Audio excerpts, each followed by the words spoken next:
एक राजा साहब थे और उन्होंने एक संत को अपने घर पर निमंत्रण पर बुलाया और जो रनिवास था उस फाटक से राजा ने उस संत को बुलाया और उनकी बड़ी अगवानी किया रानियों सहित।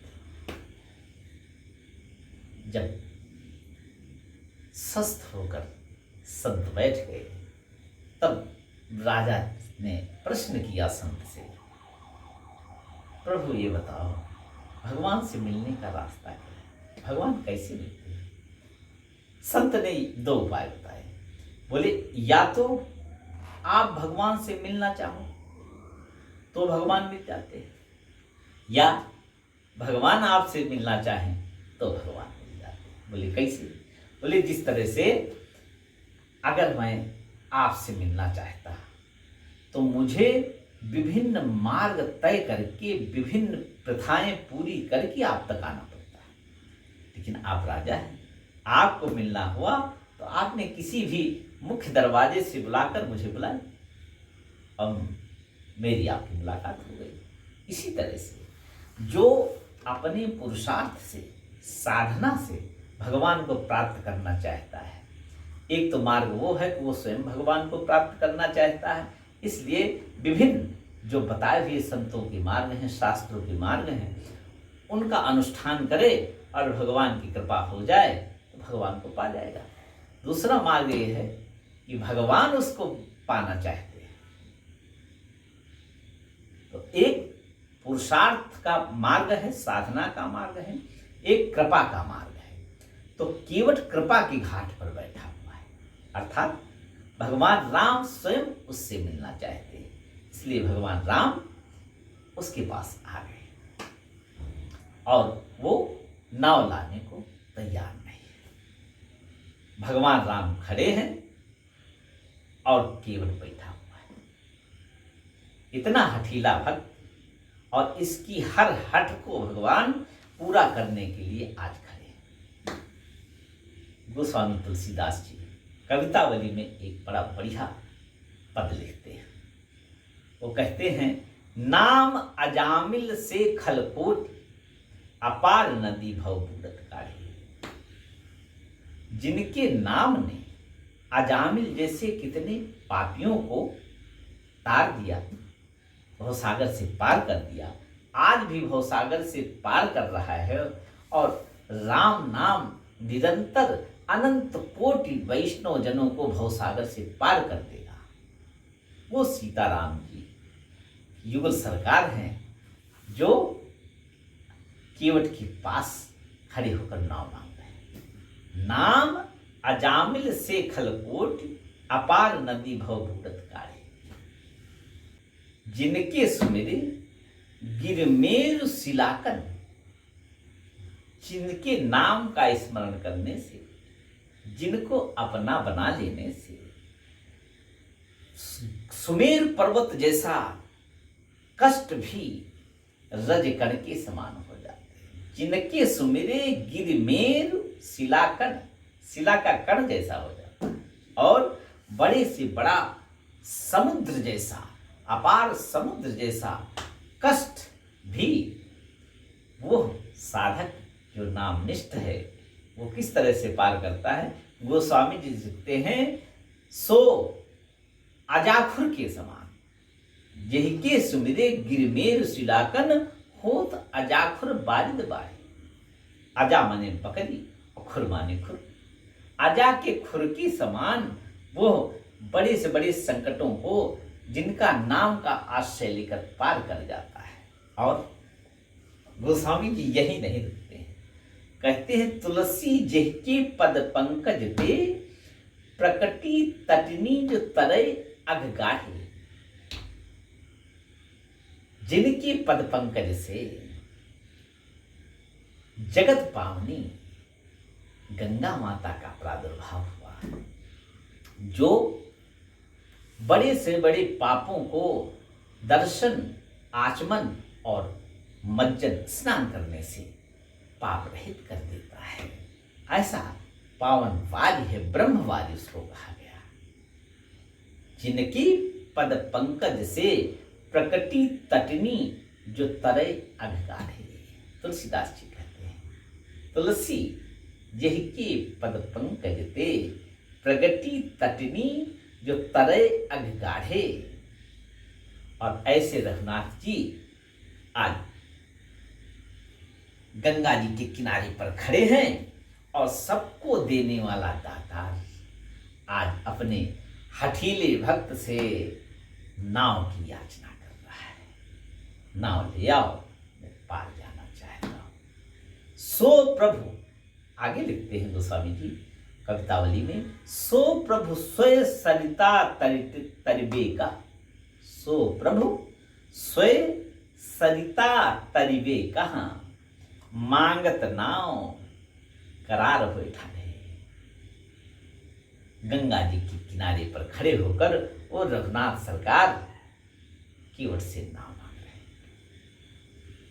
और केवट कह रहे हैं मैं नाव नहीं लाऊंगा। और कारण पूछने पर बताते हैं कि मैं आपका मर्म जानता हूं। भगवान राम मुस्कुराए, बोले अभी लीला चल रही है, अगर आप मेरे मूल रहस्य को जानते भी हैं, मन को जानते हैं, तो भैया बताना नहीं।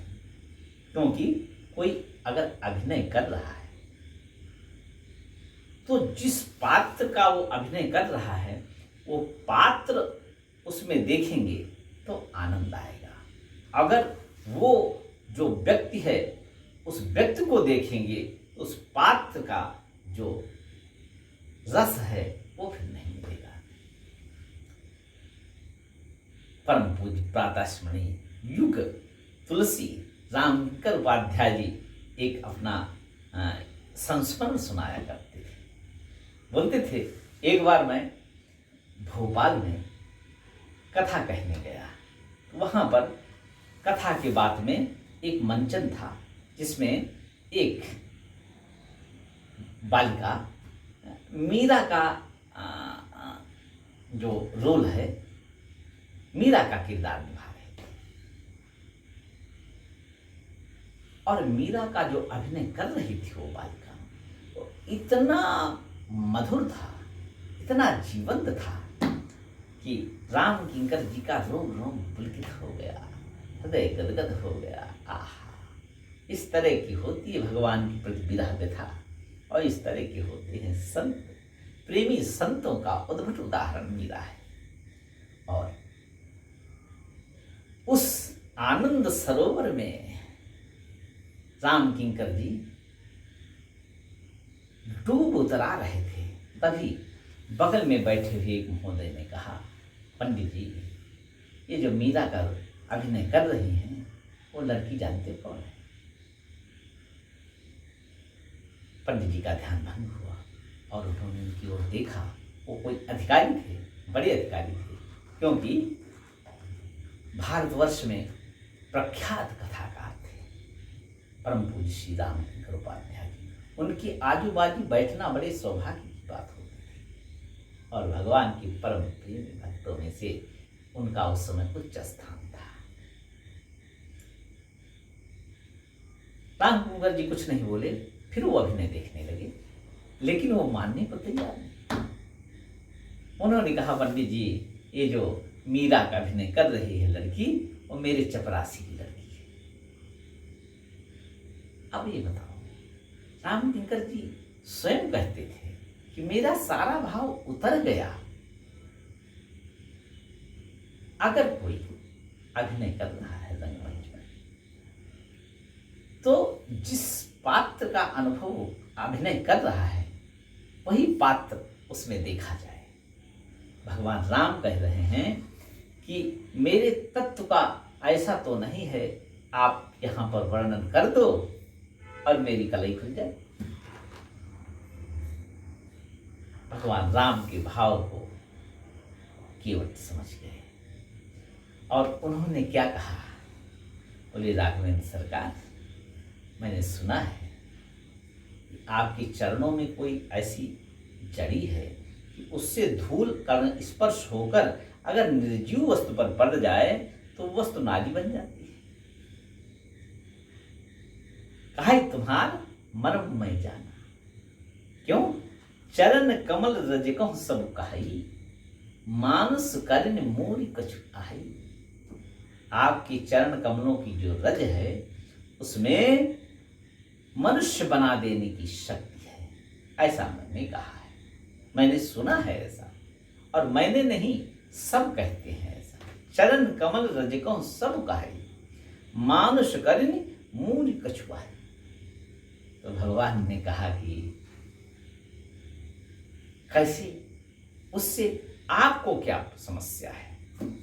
तो बोले प्रभु आप मेरी नाव में बैठोगे और नाव में बैठते ही मेरी नाव अगर ऋषि पत्नी बन गई तो मैं क्या मुंह दिखाऊंगा अपनी पत्नी को और अपने बच्चे कैसे पालूंगा? क्योंकि तरन्यू मुनि घरनी हुई जाई, बाट परे मुझ नाव आई। मैं तो बर्बाद हो जाऊंगा अगर मेरी नाव ये ऋषि पत्नी बन गई। कारण यही प्रतिपालऊ सब परिवारू, यही मेरी जीविका का साधन है और इसी से मैं पूरे परिवार का पालन करता हूँ, पोषण करता हूँ। और जीवन में दूसरा कार्य किया नहीं, इसलिए दूसरा कार्य करके मैं कमाऊंगा कुछ, अपने बच्चों का पालन पोषण करूंगा, ये संभव नहीं जानो कछ और कबारू।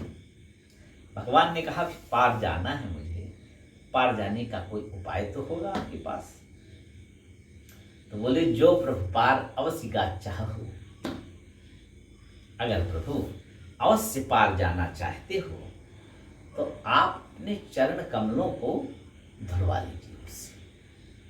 अब यहां पर केवट ने स्पष्ट कर दिया कि आप प्रभु हैं, जो प्रभु, उसने समझ दिया कि ये परमात्मा हैं, क्योंकि वो पहले ही कह चुके हैं कि मैं आपके मन को जानता हूं।